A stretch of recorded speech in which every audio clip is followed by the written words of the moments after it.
అమ్మా కాదు. ఇప్పుడు నీ వయసు 50 సంవత్సరాలు అవును మేడం. కదా! అతని వయసు 35, 40 అని నువ్వే చెప్తున్నావు. అవును. అంటే నీకన్నా ఓ 10 సంవత్సరాలు, 15 సంవత్సరాలు చిన్నతను. హ్మ్. అతను నువ్వు బావున్నావు, నచ్చావు అని చెప్తే నువ్వు నువ్వు కూడా ఇష్టపడి కమిట్ అయ్యావు.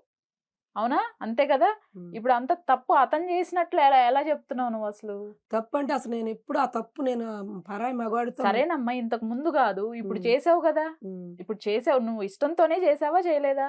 ఇష్టమంటే అదే కష్టాలు తోడుగుంటాను. ఆర్థిక సమస్యలు నీ నీ కష్టాలు అంటే అట్లాంటియి ఏమన్నా చెప్తే నువ్వు లొంగి లొంగిపోవటానికి రెడీగా ఉన్ ఉన్నావా? ఉన్నాను మేడం.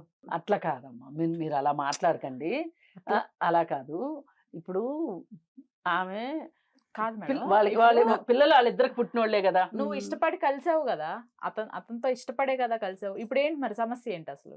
ఇప్పుడు నేను తొందరపడ్డాను. మామూలుగా తప్పు ఎప్పుడు చేయని మనిషి. వాళ్ళ కూతుళ్ళు, అల్లుళ్ళొచ్చారు గదా! ఈ వయసులో నేను తప్పు చెయ్యొచ్చా?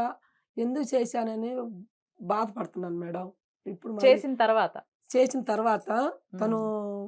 మనకి జరుపుతాడులే అని ఒక దురాశ నాకు గూడా కొంచెం కష్టాలు తోడుగా ఉంటే నా భర్తనడిగితే నువ్వు ఇట్టన్నాడు. వేరే బూతులు మాట్లాడాడు. ఇద్దరం కలిసి అప్పులు చేసినప్పుడు నేను తెచ్చాను. నాకు అడ్డం ఉండి నేను పలుకుబడిని తెచ్చాను. నువ్వే కట్టుకోవాలి అని వేరే బూతు మాట్లాడాడు. ఆ మాటకి నేను నా భర్త ఇన్ని 25 ఏళ్ళు సంసారం చేసిన భర్తకే ఇట్లా పక్కకు తప్పుకున్నాడు. తను ఏ ముక్కు మొహం తెలియకపోయినా కూడా నన్ను ఒక ప్రేమగా నా కష్టాల్లో తోడుగా ఉండి, నా అప్పులు తీరుస్తానంటున్నాడు.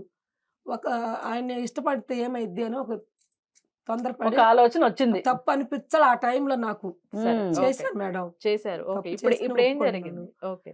ఇప్పుడు నేను చేసేది ఎవ్వరికి తెలీదు. మా మా అత్తమామలకు గాని, మా అమ్మ, నాన్నకి ఎవ్వరికి తెలీదు. మా మా ఇద్దరు అమ్మాయిలున్నారు. ఆ అమ్మాయిల్లో ఒక్క అమ్మాయికి తెలిసిపోయింది మేడం. మేము ఫోన్ మాట్లాడటం ఇట్లా తెలిసిపోయింది. హ్మ్.